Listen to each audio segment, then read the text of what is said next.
ప్రభువైన యేసుక్రీస్తు నామమున ఈ కార్యక్రమమును వీక్షిస్తున్న మీ అందరికీ శుభములు తెలియజేస్తున్నాను.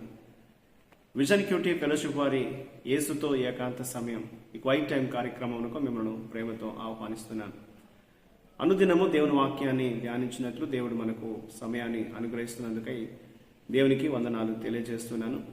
మనం లూకా సువార్త నుండి వాక్య ధ్యానాలు వింటూ ఉన్నాం. ఈరోజు మన ధ్యానం కొరకై ఏర్పాటు లేఖన భాగము లూకా సువార్త 15వ అధ్యాయం 11వ వచనం నుండి 32వ వచనం వరకు. ముందుగా ఈ భాగంలో మనం 20వ వచనం నుండి 24వ వచనం వరకు చదువుకుందాం. వాడు ఇంకా దూరంగా ఉన్నప్పుడు తండ్రి వారిని చూచి కనికరపడి పరిగెత్తి వాని మెడ మీద పడి ముద్దు పెట్టుకొనెను. అప్పుడు ఆ కుమారుడు అతనితో, తండ్రి, నేను పరలోకమునకు విరోధముగాను నీ ఎదుటను పాపం చేసి తిని ఇక మీదట నీ కుమారుడిని అనిపించుకున్నట్టుకు యోగ్యులను కాననెను. అయితే తండ్రి తన దాసులను చూచి ప్రశస్త వస్త్రము త్వరగా తెచ్చి వీనికి కట్టి వీని చేతికి ఉంగరం పెట్టి పాదములకు చెప్పులు తొడిగించుడి, క్రొవ్విన దూడను తెచ్చి వధించుడి, మనం తిని సంతోషపడదము. ఈ నా కుమారుడు చనిపోయి మరలా బ్రతికెను, తప్పిపోయి దొరికెనని చెప్పాను. అంతటా వారు సంతోషపడసాగిరి. ఈనాటి లేఖన భాగం ఆధారంగా మనం ఏర్పాటు చేసుకున్న అంశం ఏదనగా తండ్రి యొక్క విలాసవంతమైన ప్రేమ, ద ఫాదర్స్ లావిష్ లవ్. నేటి వాక్య భాగం యొక్క సారాంశాన్ని మనం గమనించినట్లయితే యేసు తప్పిపోయిన కుమారుని గురించిన ఉపమానాన్ని ప్రజలకు చెప్పాడు. చిన్న కొడుకు తన తండ్రి దగ్గరికి వచ్చి తన వారసత్వంలో తన వాటా కోసం అడిగాడు. తండ్రి అతనికి వచ్చే వాటాను అతనికి ఇచ్చినప్పుడు అతడు తన వారసత్వాన్ని తీసుకొని వెళ్ళి దాన్ని వృధా చేసి అంతా కూడా ఖాళీ చేసుకున్న తర్వాత ఆకలితో చనిపోవడానికి సిద్ధంగా ఉన్నాడు. అప్పుడు అతను తన తండ్రి ఇంటిని జ్ఞాపకం చేసుకొని తన తండ్రి ఇంటికి తిరిగి వెళ్ళాలని నిర్ణయించుకున్నాడు. అప్పుడు ఆ తండ్రి దగ్గరికి వెళ్ళి తన ఇంటిలో ఒక సేవకుడిగా పనిచేయడానికి సిద్ధపడినట్లుగా లేఖనం తెలియజేస్తుంది. ఇంటికి అతను వస్తున్నటువంటి సమయంలో తండ్రి అతన్ని దూరం నుండి గుర్తించాడు. అతని యొద్దకు పరిగెత్తుకొని వెళ్ళి అతని మెడ మీద పట్టుకొని ముద్దు పెట్టాడు. మరియు అతన్ని తిరిగి వచ్చినందుకు అతని కొరకు విందు చేయించినట్లుగా దేవుని వాక్యంలో మనం చూస్తూ ఉన్నాం. ఇంతలో పెద్ద కొడుకు పొలంలో నుండి ఆయన తిరిగి వచ్చాడు. అతను ఏం జరిగిందో విన్నప్పుడు ఇంట్లోకి రావడానికి అతడు నిరాకరించాడు. దీంతో తండ్రి అతన్ని ఏమాత్రం మందలించలేదు. కానీ అందుకు బదులుగా అతని యొద్దకు తండ్రి వెళ్ళి అతని లోపలికి రమ్మని ఒప్పించడానికి ప్రయత్నించినట్లుగా ఈ లేఖనం తెలియజేస్తోంది. ఈ భాగమందు దేవుడు ఎవరు అని మనం గమనించినట్లయితే 11 నుండి 32 వచనాల్లో ఉన్నటువంటి ఒక విషయాన్ని మనం ఆలోచించినప్పుడు దేవుడు మన తండ్రి. ఆయన మనల్ని విపరీతంగా ప్రేమించేవాడు. తప్పిపోయిన కొడుకు తిరిగి వచ్చినప్పుడు తండ్రి మరింత సంతోషించాడనేది మనం ఈనాటి వాక్య భాగంలో చదువుతున్నాం. ఎందుకంటే ఇంతవరకు అతను పడినటువంటి వేదన, నొప్పి ఎంత గొప్పదో అతను తిరిగి వచ్చినప్పుడు అతనికి కలిగినటువంటి ఆనందం కూడా అంత గొప్పది అనేది మనం ఇందులో అర్థం చేసుకోగలం. అలాగే దేవుడు కూడా ఒక పాపి తన వద్దకు తిరిగి వచ్చినప్పుడు దేవుని హృదయము అదే విధంగా ఉంటుంది. దేవుడు ఎంతగానో సంతోషిస్తాడు. ఒక పాపాత్ముడు పశ్చాత్తాపడి దేవుని వద్దకు తిరిగి రావాలని ఆయన కోరుతున్నట్లు ఈ లేఖనం మనకు జ్ఞాపకం చేస్తుంది.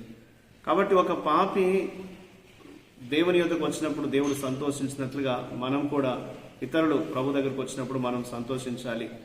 పాపి కోసం మన హృదయంలో కలిగేటువంటి దయను, కనికరాన్ని మనం ఎప్పుడు కూడా అడ్డుకోవద్దు. అతను శిక్షకు ఎంత అర్హుడైనప్పటికీ దేవుని బిడ్డ అనే విషయాన్ని మనం గుర్తించాలి. కాబట్టి మన తండ్రి మన కోసం ఎంతో ఆతృతగా ఎదురు చూస్తున్న విషయాన్ని గుర్తించి దేవుని వైపుకు ప్రతి ఒక్కరు కూడా తిరిగి రావాలి అని దేవుని వాక్యం మనకు జ్ఞాపకం చేస్తుంది. ఇందులో మనం నేర్చుకునే పాఠాన్ని మనం గమనిస్తే దేవుడు నిజమైనటువంటి పశ్చాత్తాపానికి పూర్తి పునరుద్ధరణతో ఆయన ప్రతిస్పందిస్తాడు.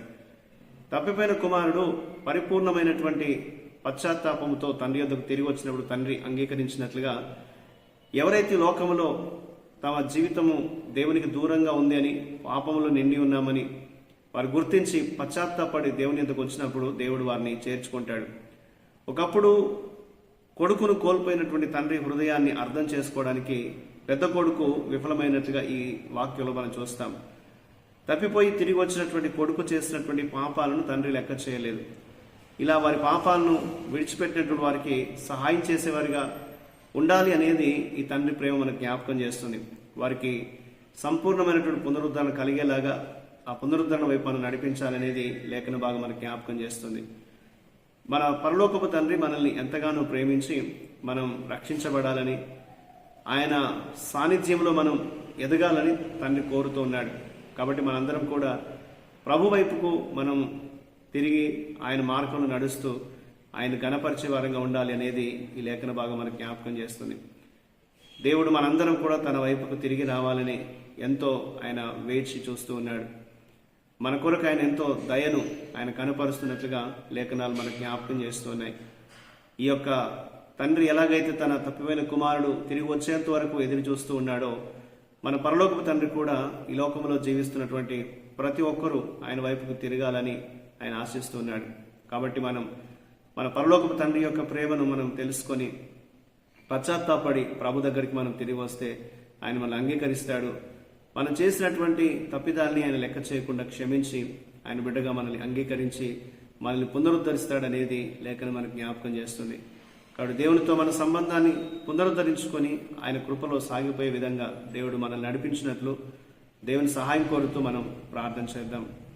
మా ప్రియ పరలోకపు దేవానికి వందనాలు. మీరు మమ్మల్ని అందరినీ నేను క్షమించినటువంటి విధంగా ప్రభా, నాయన మేము నీ అందు సంతోషించడానికి ప్రభా క్షమించిన వారందరినీ కూడా మాతో పాటు నాయన మరి ప్రభా సహోదరులుగా సహోదరులుగా స్వీకరించడానికి మాకు సహాయం చేయండి.